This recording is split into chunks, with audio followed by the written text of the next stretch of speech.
Muchas gracias por recibirnos donde quiera que usted se encuentre. Estamos en la tercera emisión de Noticiero Guatevisión. Por supuesto, saludando a Emilio. Gracias, buenas noches. Buenas noches, María Luisa. Y sí, hoy con invitados, como todos los miércoles, tratando el tema de verdad que hoy marcó la jornada. Así es, estamos recibiendo en esta casa a Helen Mac de Fundación Mirna Mac. Gracias por estar con nosotros y compartir con la audiencia también. Y Alma Aguilar de Red Nacional por la Integridad, que nos acompaña precisamente para ver junto a usted las noticias de hoy y comentarlas. Así es, vamos ahora a pedirle a usted que, así que pongámonos en sintonía. Queremos saber cuál es el plan, según su perspectiva, cuál es el papel más bien que está jugando la mujer en este instante donde la vicepresidenta fue sacada del lugar. ¿Cómo cree usted que está la imagen de la mujer que poco a poco ha ido agarrando un lugar de mucha importancia, o ganándolo más bien dicho? ¿Cómo cree usted que quedó después de esta salida de la vicepresidenta? Bueno, yo creo que no se puede juzgar el papel que históricamente ha jugado la mujer y particularmente en los últimos años. Creo que hay muchos nombres en la política en donde las mujeres pues han dado señales de mucha fuerza y de mucho criterio. Por ejemplo, la magistrada del Tribunal Supremo Electoral, una de las mujeres que ha marcado pautas importantes dentro de este proceso electoral. Y entonces, ¿cómo ve usted la imagen de la mujer? Y entonces creo que como ciudadanos debemos de ser coherentes en no opacar la participación de otras mujeres, sino poder visibilizarla y verlo desde una perspectiva en que son redes y no solamente la participación de una persona como tal. Pero cuesta un poquito ver lo bueno cuando hay tanto malo también. Así es, pero igualmente, así como está la figura deteriorada por la vicepresidenta, en este caso, pero también hoy en el Congreso salieron nombres precisamente de mujeres muy valerosas, ¿verdad? Y que han sido coherentes y de mucho valor, como de la talla de Arabela Castro, Anabela Morfín, Catalina Soberanis, que incluso se sugiere para una nueva terna, ¿verdad? Entonces, no es posible generalizar al género por la participación o los errores de una mujer.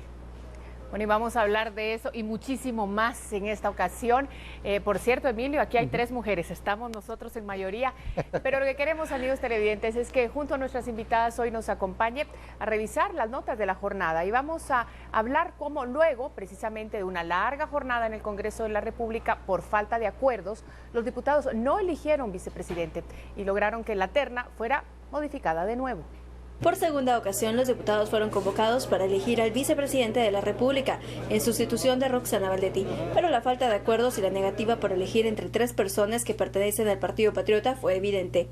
Aunque algunos diputados aseguraban que habían acuerdos y que Adela Camacho de Torreviarte sería electa, de un momento a otro el panorama cambió. El diputado de la UNE, Orlando Blanco, presentó una moción privilegiada para que la elección del vicepresidente se prorrogara, pues consideraban que la terna estaba integrada por personas que la misma población rechaza.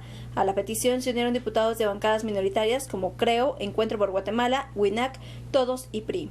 Mientras las bancadas de Líder y Patriota insistían en que se eligiera al vicepresidente, pues aducían que es un mandato constitucional. Incluso abuchaban a los diputados de otras bancadas que no apoyaban la medida. Al final el pulso lo ganó el resto de diputados de bancadas minoritarias, que aseguraban que en la elección debía ser tomada en cuenta la población guatemalteca, que luego de los escándalos de corrupción quieren a una persona independiente, honorable y sin relación con el Partido Patriota o el gobierno. A pesar que en el mismo hemiciclo los jefes de bloque se reunieron para discutir y llegar a acuerdos, la sesión tuvo que ser suspendida y programada para mañana a las 10 de la mañana. Después de la sesión, los jefes de bloque se reunieron y empezó a circular que la terna cambiaría una vez más. En esta ocasión porque el diputado Oliverio García renunciaría y la terna quedaría desintegrada, con lo que el presidente Otto Pérez debe enviar una nueva, en la que se podría incluir a una persona externa. Incluso se habla del magistrado de la Corte de Constitucionalidad, Alejandro Maldonado Aguirre.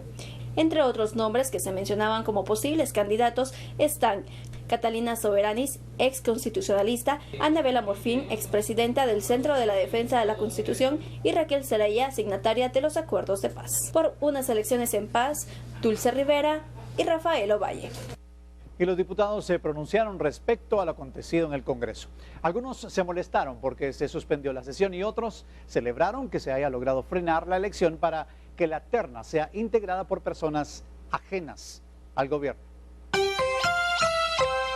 Tendremos que iniciar una nueva evaluación porque serían ya otro matiz, serían otras personas, ya sea una o 2 personas que se cambien, sería otro el procedimiento de ver quién es la mejor persona. La decisión se tomó Luego en la reunión con el CACIFO ya se tenía previo. No, con la reunión del CACIFO fuimos muy claros en expresar que los que se trató fueron temas económicos. Eso es lo que nosotros creemos que es lo prudente. Si el presidente escucha al pueblo, podrá mandar una terna que sea la que el pueblo de Guatemala espera y que nosotros los diputados, en función a la intermediación de la representación que tengamos, podamos elegir a la persona proba, honrada, capaz y sobre todo que le dé confianza, serenidad y que sea una persona de conocimiento de todo el pueblo de Guatemala. Hay tiempo siempre. Diputados, los parlamentarios de las bancadas pequeñas indicaban de que no se tenían los consensos porque ellos están en descontento con esta propuesta del presidente. Todavía pues que pongan a los que ellos quieran. No, hombre, hay que ser claros. El artículo 192 de la Constitución dice que el presidente manda una terna, punto. O sea, ¿quién se pierde en eso? Sí se puede, definitivamente el presidente, si quiere escuchar, tiene que retirar la terna y mandar una terna con propuestas independientes que generen el consenso político acá en el Congreso. Se hablaba de Alejandro Maldonado. Se han hablado de muchos nombres, ¿verdad? Hay 30 nombres que uno puede dar de gente honorable que no es del Patriota y que podría generar los consensos. Hay que preguntarles a ellos primero por respeto. Creo que el presidente debe hacer esas consultas, hablar con las universidades, con las iglesias, hablar con los analistas políticos. La idea es reunirnos para ver si se puede cambiar la terna o por lo menos uno de la terna que nos dé opción de poder tener una persona externa que refresque la situación que hoy se vive y que genere certidumbre y estabilidad para el país. También existe los rumores de que un miembro de la terna presentó la renuncia. Andamos viendo para confirmar si eso es cierto. Hasta el momento estábamos esperando si era cierto que había un miembro de la terna que había presentado su renuncia. De ser así, la terna quedaría desintegrada y habría que pedirle al presidente de la República que envíe un nombre más. ¿Qué sería? En eso es lo que estamos, en esto estamos ahorita. Nos reunimos los jefes de bloque. Está convocada la reunión para mañana a las 10 de la mañana. Estamos buscando los consensos para elegir al próximo vicepresidente de Guatemala. Bueno, y se cambió la terna. El magistrado de la Corte de Constitucionalidad aceptó ser incluido en la terna de candidatos para vicepresidente de la República. Esto lo decidió luego de reunirse a puerta cerrada con el presidente Otto Pérez Molina y que el diputado Oliverio García renunciara a la aspiración. Mañana los diputados podrían elegir al próximo vicepresidente del país, que terminará el periodo constitucional de Roxana Baldetti. Junto al magistrado está Adela Camacho y Adrián Zapata. Cualquiera de ellos tres podría ser nombrado como vicepresidente.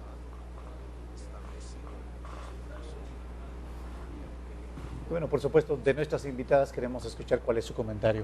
Helen, su comentario al respecto de la nota. Bueno, yo sí creo que por lo menos 3 puntos. Primero, saber que estamos en una situación extraordinaria. Y en ese sentido, estoy de acuerdo con los diputados tanto de Creo como de la UNE en lo que están diciendo, la petición que está haciendo la ciudadanía. Escuchen a la ciudadanía. Porque esa es parte también del reclamo que los manifestantes estamos haciendo, en que los partidos políticos no son los intermediarios de lo que la ciudadanía quiere, y esa es parte de la protesta. Eso es uno. 2, el presidente debería de escuchar precisamente también a la población y mandar ya una terna externa con nombres que tengan reconocida honorabilidad, que han tenido una coherencia de vida a lo largo de esta vida y como hay de su época profesional, y como lo han dicho, se pueden hablar más de 30 nombres que se podrían dar. El tercer punto es que no es cierto que el presidente de esta terna al Congreso tenga que elegir. En ningún lado de la ley lo dice. Eso no excluye que el presidente vuelva a mandar otra terna y sobre esa terna se escoja la persona más idónea. Y en la medida que más tiempo se tarde el presidente, más desgaste va a sufrir. Y los cartelones de las manifestaciones lo hemos visto. Líder igual a patriota igual a corrupción. Entonces, si las personas quedan electas por este pacto de líder patriota, va a llegar igualmente deslegitimado y debilitado al Ejecutivo, e igualmente las manifestaciones van a seguir. Entonces, sí deben de escuchar los dos partidos, estos tanto del líder como el patriota y el presidente, que si no quieren sufrir más desgaste, deben de escuchar a la ciudadanía, que eso es lo que quieren. Quieren gente externa honorable y que den muestras de voluntad política de querer terminar con la corrupción que ha quitado realmente las necesidades de muchos guatemaltecos. No hay hospitales, no hay educación, no hay nada por esos robos y esa corrupción descarada que ha habido. Y hay una población joven que se está uniendo, que se está formando, que es la que está saliendo precisamente a estas manifestaciones. ¿Cuál es su opinión en lo que estamos viendo, esta situación? También el problema de no tener vicepresidente por ciertos días, ¿creen ustedes que afecta? ¿Cómo cree que se va a manifestar ahora esa juventud?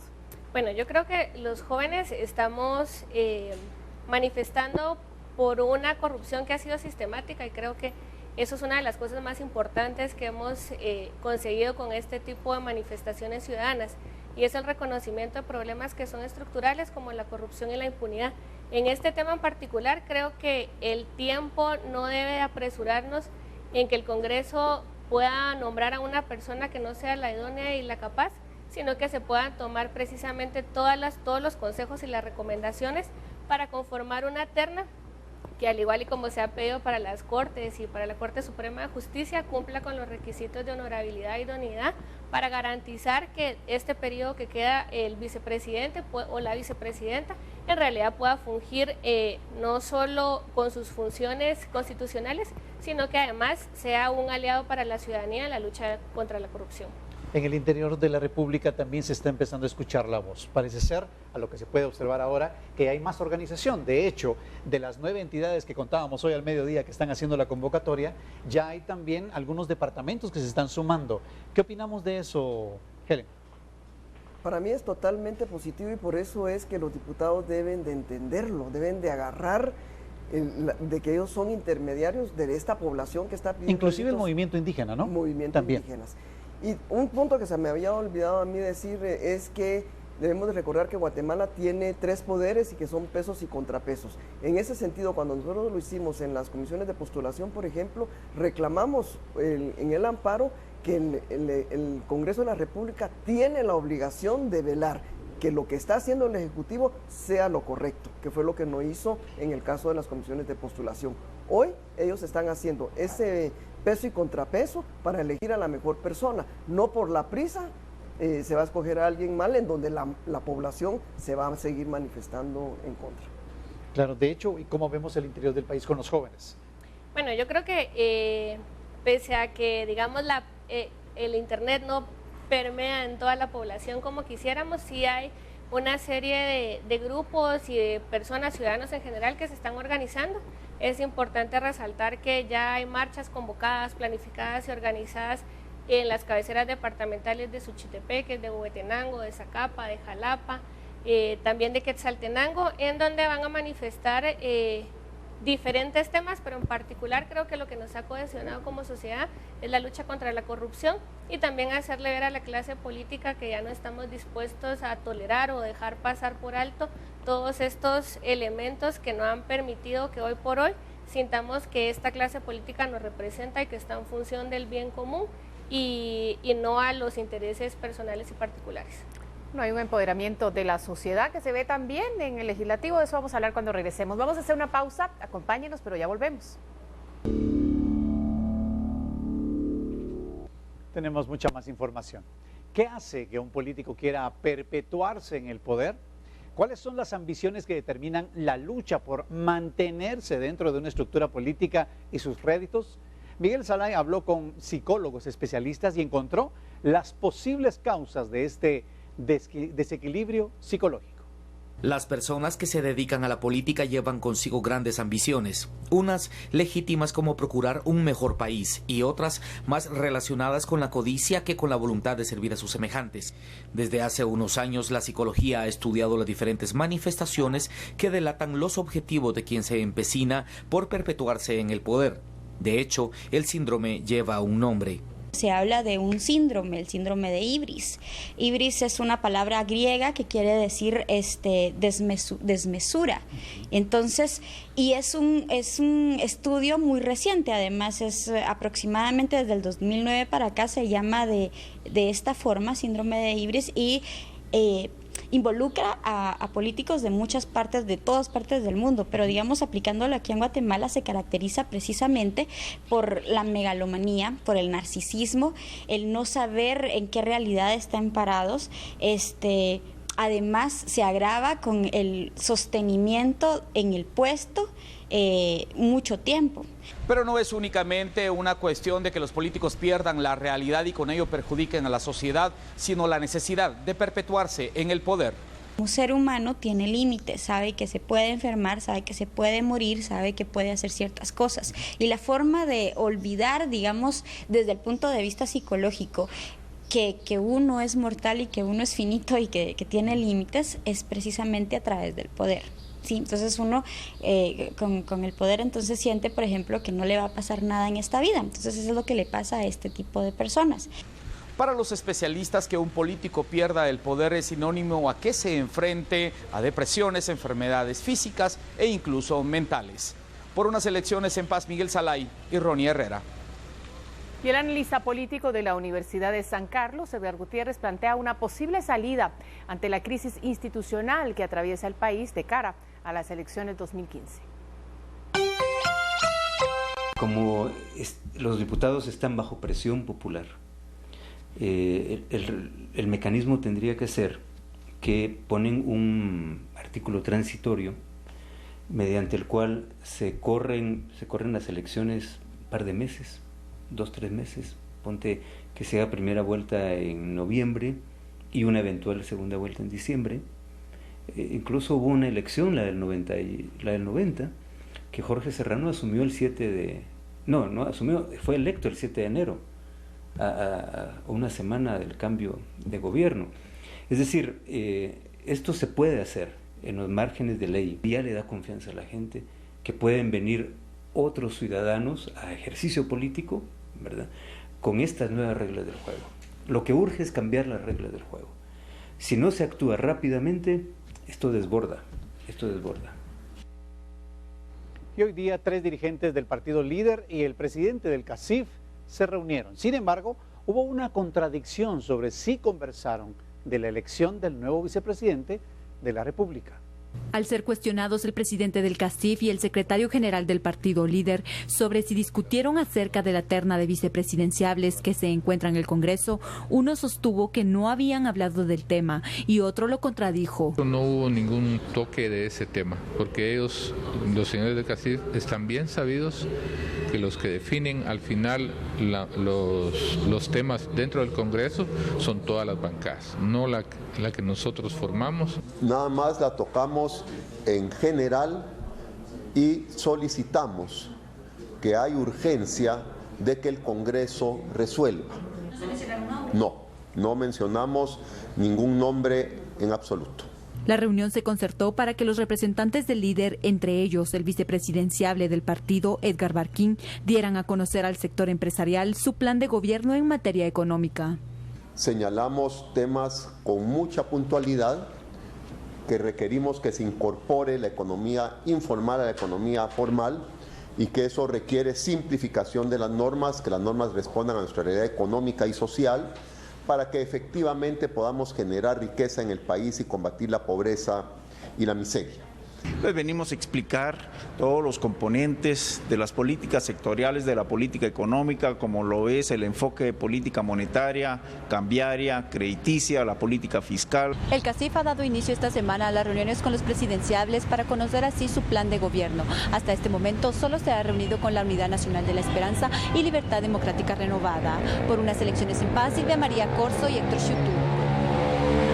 La atención esta reunión y quiero preguntarle a Mirna Mac cómo lee eso el CACIF con miembros del partido líder y después preguntarle qué pasó en su opinión en el Congreso esta tarde porque pensábamos que iba a haber una aplanadora. Bueno, yo creo que a veces a uno lo que le molesta como ciudadano es creer que uno es tonto, ¿verdad? Entonces fue muy sintomático que después de la reunión que tuviera el líder con el CACIF, de repente 60 votos a favor de la candidata de ellos. Y eso fue lo que rechazó. Ni siquiera el Patriota logró llegar para poder sostener la aplanadora de los 80 votos. Esa es una cosa. Y creo que lo otro de los pesos y contrapesos de los partidos políticos pequeños fue muy interesante. Y entonces puso en evidencia precisamente esas aplanadoras de las que tú hablabas. Entonces eso es un ejercicio y por eso hablábamos de cuando las funciones del Congreso tienen sus pesos y sus contrapesos. Y eso es lo que este ejercicio es lo que está sucediendo también en el Congreso de la República. Decía alguien, si trabajaran así todo el tiempo, esto estaría maravillosamente bien, porque realmente sí se vio trabajo en el Congreso del que suponemos que debería realizarse. Su opinión también. Bueno, sí, definitivamente creo que la última semana se ha convertido en en la legislatura completa del actual Congreso, no solo por los temas de relevancia, sino también por la forma de accionar, y precisamente vemos que ya algunos partidos políticos y algunos diputados en particular han entendido el costo político que puede representar o significar para ellos el no atender estas demandas ciudadanas que se están dando de diferentes vías, ¿verdad? No solo a través de redes sociales, sino que a través de comunicados, de manifiestos, y que esto definitivamente es muy importante para hablar en realidad de consolidar democracia. A mí me gustaría, ya que estoy entre tres mujeres, como decías tú al inicio, María Luisa, hubo ciertos comentarios que hizo la vicepresidenta cuando volvió a salir al aire, sí, cuando esa radio logró la entrevista, o le regalaron la entrevista, como sea. Ese comentario de sus hijos a cada momento, ¿cómo lo ven ustedes como mujeres? ¿Usted a la hora de una situación como esa agarraría a sus hijos y los estaría poniendo en esta palestra tan incómoda para alguien como ella? No, ya creo que en algún momento, yo diría que tal vez tiene una personalidad depresiva, y un poco lo que estaban diciendo los psicólogos ahí de lo que te da el poder, y que de repente tenés todo el poder, después te encontrás en el vacío, una necesidad de querer volverse a justificar.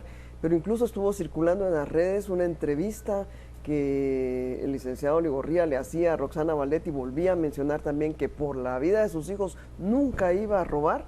Pero después tenemos todas estas contradicciones, también lo que circulaba en las redes sociales de Junior, que le dicen, ¿verdad?, donde decía que no había derramado ni una lágrima y que iban a seguir gozando mientras pudieran. Entonces todas esas son justificaciones, esas incoherencias de las mismas que hablaban los psicólogos, de cuando te rompes en esa realidad de lo que tú te imaginas.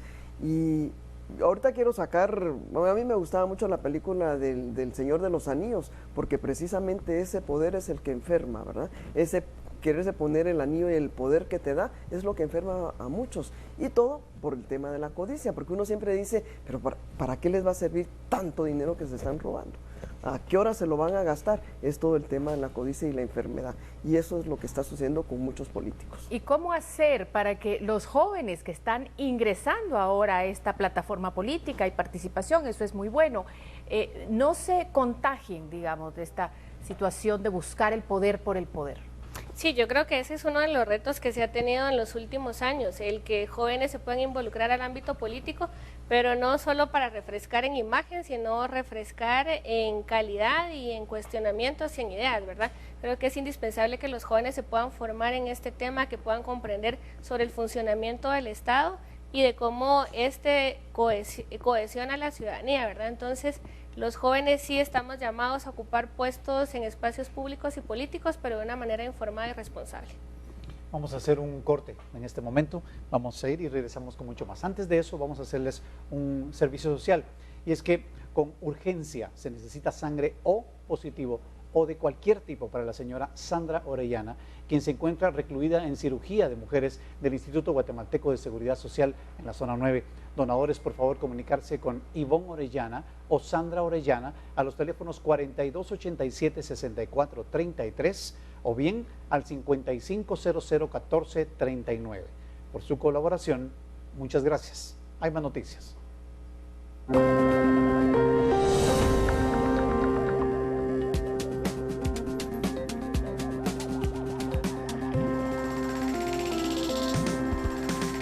Pausa, pero al regreso cada vez más guatemaltecos atienden al llamamiento a la concentración del próximo sábado. Con esto regresamos.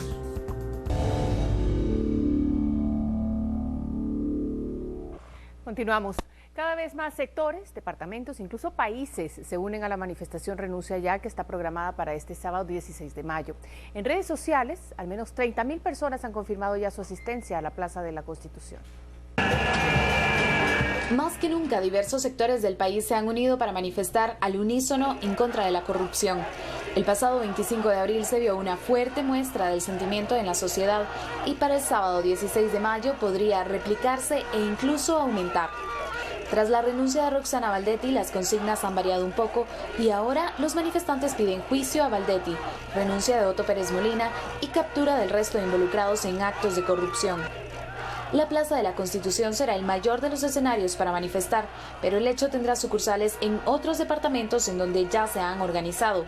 En Escuintla se reunirán en el Parque Central de Santa Lucía Cotzumalguapa, en Quiché, en el Parque Central de Santa Cruz del Quiché, en Quetzaltenango, en el Parque Central, en Zacapa, en el Parque Central, en Jalapa, en el Complejo Deportivo, en Zacatepeques, en el Parque Central de Antigua Guatemala, en Huehuetenango, en Avenida La Salle, en Chimaltenango, en el Gimnasio Municipal y en Sololá, frente a la Municipalidad. También en el extranjero se pronunciarán los guatemaltecos residentes en Canadá que llegarán al Parque Grandview en Vancouver. En Estados Unidos lo harán en Los Ángeles, California, llegando frente al Consulado de Guatemala, y en México asistirán a la Embajada de Guatemala en el Distrito Federal. Y para enfatizar en que no es un solo sector de la población el que se pronuncia, desde diversos puntos de la ciudad se convocarán por grupos para tener como destino final el Parque Central. Los profesionales por Guatemala se reunirán frente al Portal del Comercio. Los médicos de Guatemala llegarán al Parque Concordia. La comunidad LGTB llegará a la Plaza La República. Hip Hop Guatemala se encontrará en el Parque Central, el sector de mujeres en Pamplona, universitarios y ciclistas en el Obelisco, religiosos y pastorales en el Parque San Sebastián. Por unas elecciones en paz, Lourdes Cércules. Sectores que participarán en la multitudinaria marcha para que se tiene prevista este 16 de mayo, el sábado, así como organizaciones civiles, hacen un llamado a toda aquella persona que piense participar para que sea una fiesta cívica, una expresión de democracia, tal como fue la del 25 de marzo, sin agresiones de ningún tipo. Hacemos un llamado al pueblo de Guatemala para que este 16 pueda conglomerarse y haga uso de su derecho de manifestación, de su derecho de libertad e igualdad, y que juntos podamos defender la soberanía de este país. Lo que queremos es de que la manifestación del día 16 se lleve en paz, no agrediendo a ningún tipo de medio de comunicación, independientemente de cuál sea la cobertura que generen, igualmente a las autoridades que van a estar involucradas, a la policía, PMT, porque ellos únicamente están cumpliendo un trabajo que les están ordenando. Realmente lo que queremos es que esto que sea una fiesta cívica, que sea en paz. El pueblo de Guatemala demuestre que realmente tiene la calidad para ser un pueblo que puede vivir en democracia, porque la democracia es práctica, no es solo palabra. Y si en una manifestación pacífica que está exigiendo verdadera democracia, los manifestantes se ponen a agredir periodistas u otras personas que no sean de desagrado, francamente creo que el mensaje es muy errado y muy contradictorio. No cabe duda, más y más pues entidades están sumando a esta convocatoria.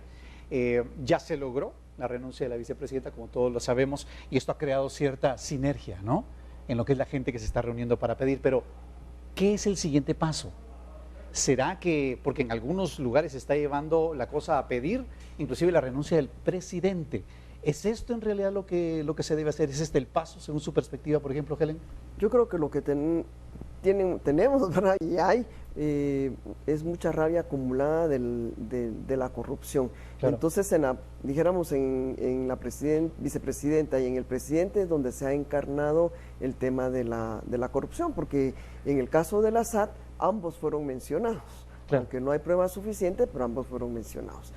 Y se ha trasladado también al Congreso de la República, los mensajes han sido enviados. Entonces, en esta situación yo creo que hay que tener un poco también de claridad y de paciencia. Hay medidas que son de corto plazo, de mediano y de largo plazo, y tenemos que aprender que en estas manifestaciones tenemos que armar una ruta. ¿Qué es lo que la gente está pidiendo? El sistema de partidos políticos. Creo que habría tiempo suficiente para hacer reformas, por eso es que quien quede de presidente o vicepresidenta tiene que tener acciones muy concretas. Por ejemplo, agarrar la comisión de transparencia, empezar a buscar contratos que sean dudosos, cancelarlos y despedir al funcionario público. De esa manera, la población podría ver que se están tomando acciones en contra de la corrupción. Y eso podría oxigenar un poco más al presidente. Yo diría que el Congreso debería hacer las reformas a la ley electoral, porque nadie nos vemos representados en los partidos políticos y todo pasa, precisamente hay a nadie le gustan los listados nacionales, los diputados por el listado nacional, porque no hay ninguna opción para poder elegirlos o no elegirlos. Quedas inmediatamente electo. Entonces muchos de los diputados corruptos pasan por el listado nacional. El tema del transfugismo, el tema de las campañas, del costo del financiamiento de partidos políticos. Hay muchos temas que, la falta de poder del Tribunal Supremo Electoral que uno quisiera darle, que podrían entrar en vigor y que podría sancionar con más fuerza a los partidos políticos que han vivido en la impunidad cuando el Tribunal Supremo Electoral los ha sancionado. Entonces, creo que sí deberíamos de seguir manifestando con firmeza e ir haciendo los cambios que se requieren, pero trazarnos también una ruta y entender que hay resultados de corto, de mediano y de largo plazo. ¿Pero hay algún peligro? ¿Hay una cosa que usted recomendaría que sería delicada si se pidiera la renuncia del presidente, Helen? Yo sí, en lo personal creo que habría que llevar, como quien dice, hasta tuto al presidente hasta que termine su periodo constitucional. Tener un golpe de Estado, un rompimiento institucional todavía es mucho más peligroso, porque ya entraríamos en una crisis que quizás ya no podamos salir. Entonces tenemos casos, veamos el caso de Honduras, veamos el caso de la primavera árabe. Entonces, desde esa perspectiva sí tenemos que tener cuidado y tener una actitud de madurez, pero ser firmes en esas exigencias. Claro que sí. Alma, tenemos 30 segundos. 30 segundos. Bueno, no, precisamente al hablar de una situación de un golpe de Estado, hay que recordar quiénes están en el Congreso de la República y quiénes tendrían la responsabilidad de poder reestructurar de nuevo el sistema como tal. Claro, más claro que el agua lo que ha dicho Alma.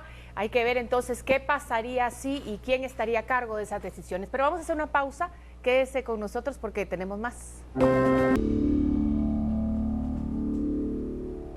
Hay más noticias esta noche. Mr. Fer, el rapero y bailador de hip hop, que la semana pasada desencabezó una polémica por comentarios racistas difundidos por redes sociales, acudió hoy a la Comisión Presidencial contra la Discriminación y el Racismo para brindar disculpas públicas y admitir la mala actitud que tomó en su cuenta de Twitter.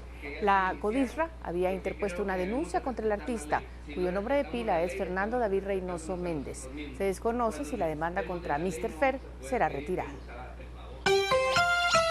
Me arrepiento ante todos, me retracto de mi comentario, juro y digo desde mi corazón, no hay racismo.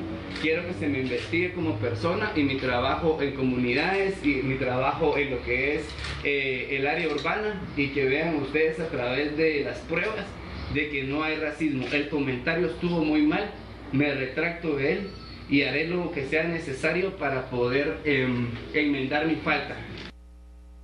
Y a su vez, integrantes del magisterio en resistencia indican que el magisterio desconoce como líder magisterial a Joviel Acevedo. Indican que su labor como sindicalista es luchar y pronunciarse por la corrupción que se vive en el país. Esto tras las diversas declaraciones que dio, donde aseguró que el magisterio no apoyaría ningún tipo de marcha en contra del gobierno.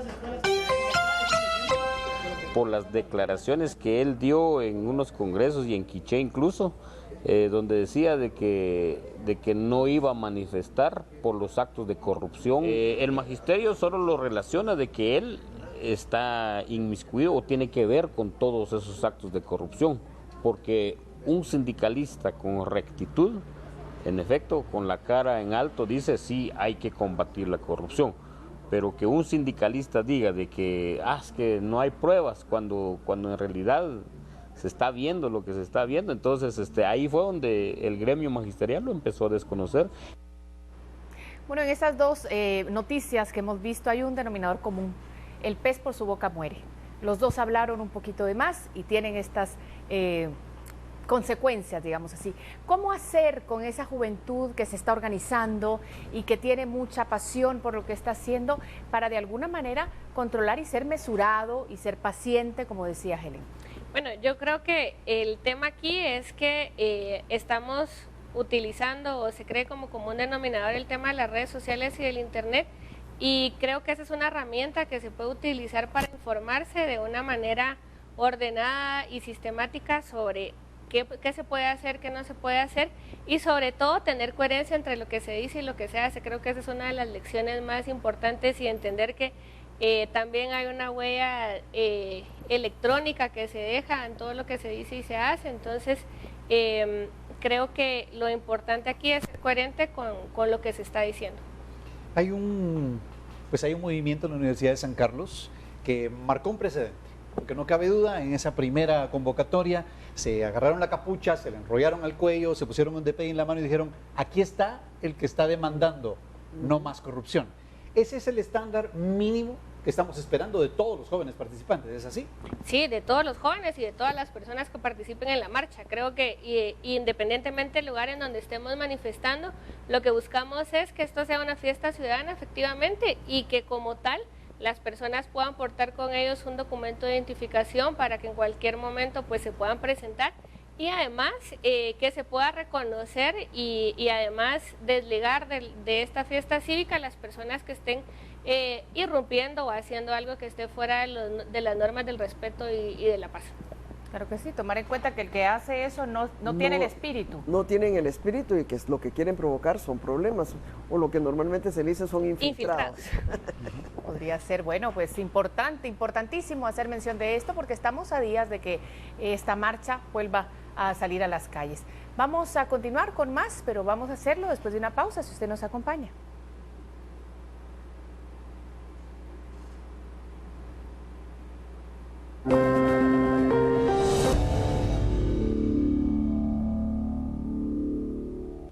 El partido Visión con Valores Viva, que tiene por binomio a Suri Ríos y Cromwell Cuestas, presentó esta tarde a sus principales representantes para el área metropolitana.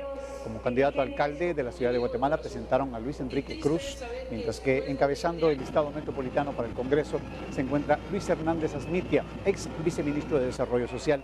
Viva hará las proclamaciones finales el 31 de mayo y esperan el 1 de junio solicitar inscripciones ante el Tribunal Supremo Electoral. O sea, el descaro de algunos, el mantenimiento de otros en el poder con abuso a los ciudadanos tiene que acabar y eso es lo que termina motivándome a salirme de mi programa de televisión donde tenía libertad de contenido para tratar de ayudar a la gente y haremos algo responsable con el propósito de un grupo como ellos echaran un proyecto que yo creo que el país necesita, ¿verdad? Definitivamente. Bueno, esa es de alguna manera una forma de ver lo que ya empieza a pasar. Ya empiezan a presentar los binomios, ya empiezan los partidos a inscribirse y demás. ¿Qué puede pasar en el caso, por ejemplo, de un joven como Luis que participa para que no sea un tipuquit que se hace, que se va de un partido a otro? Quiero decir, él va para alcalde, pero... Bueno, yo creo que lo que tiene que ser es nuevamente la coherencia con sus actitudes. Creo que una de las cosas, y él por venir de una especie de manifestación similar, debe entender que lo que se está pidiendo es un cambio significativo. Una de las muestras que podría tener es la presentación de su declaración patrimonial, al igual que él y los demás candidatos, como una muestra que están luchando contra la corrupción. Y también el poder representar a la ciudadanía que podría elegirlo, dar sus votos por él. Yo diría que ahorita también los manifestantes, otra vez, ¿verdad?, que estamos en todo el tema de la corrupción, deberíamos de pedir que antes de que terminen todas las inscripciones, los partidos presenten listas limpias, ¿verdad?, donde no hayan diputados que son conocidos por la tremenda corrupción que hay. Y en esta ruta, ¿verdad?, de seguir dándole a las manifestaciones, precisamente una de las reformas que debe dar la ley electoral es prohibir el transfugismo, ¿verdad? Claro que sí. Bueno, muchísimas gracias a los dos por su tiempo, por estar compartiendo con nuestra audiencia. Nosotros, pues de verdad, estamos al pendiente de todo lo que sucede y, por supuesto, con la ciudadanía. Vamos a hacer una nueva pausa comercial, pero seguimos con más.